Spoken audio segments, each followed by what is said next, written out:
Alarme France, c'est un réseau qui travaille sur la Méditerranée, à la large de la Méditerranée, de Gibraltar jusqu'à la mer Égée. On travaille sur le sauvetage de migrants au niveau de la Méditerranée. Donc on a un téléphone de 24 sur 7. Ce téléphone-là, en état de détresse, les migrants ils nous appellent et comme ça on essaye d'appeler les autorités concernées ou les gardes routières concernés, soit espagnols, soit marocains, soit maltes, soit turcs, italiens, afin de sauver ces vies. Donc parmi nos principes, c'est sauver les vies et notre principe, c'est la liberté de circulation. Au niveau de la situation, au niveau de la Méditerranée, vraiment c'est dramatique. On a jusqu'à maintenant, depuis le début de cette année 2019, plus de 630 morts qui sont décédés. Il y a beaucoup de disparus en mer. Jusqu'à maintenant, on a beaucoup de bateaux qui sont jusqu'à maintenant ce qu'on appelle les shifts ouverts, qui sont encore ouverts. Donc on ne sait pas où jusqu'à maintenant ils sont disparus.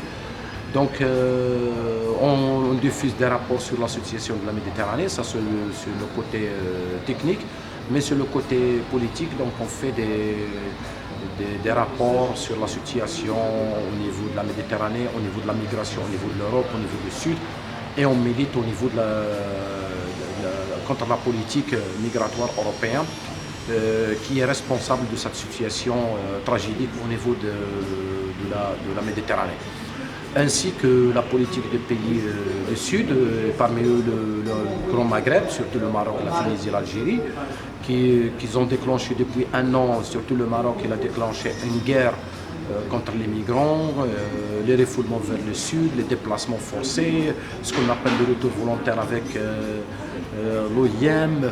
Donc la situation vraiment est très délicate. Et les migrants ils vivent dans des conditions vulnérables au niveau de Nador, au niveau de Tanger, au niveau de Taza, Oujda, Rabat. Donc, et les migrants ils vivent dans la terreur suite au poursuivi qui est fait par les autorités marocaines. Et bien sûr, ce qui est légitime par une population, des fois par la population légitime, les intervenants violents contre les migrants et les actes racistes.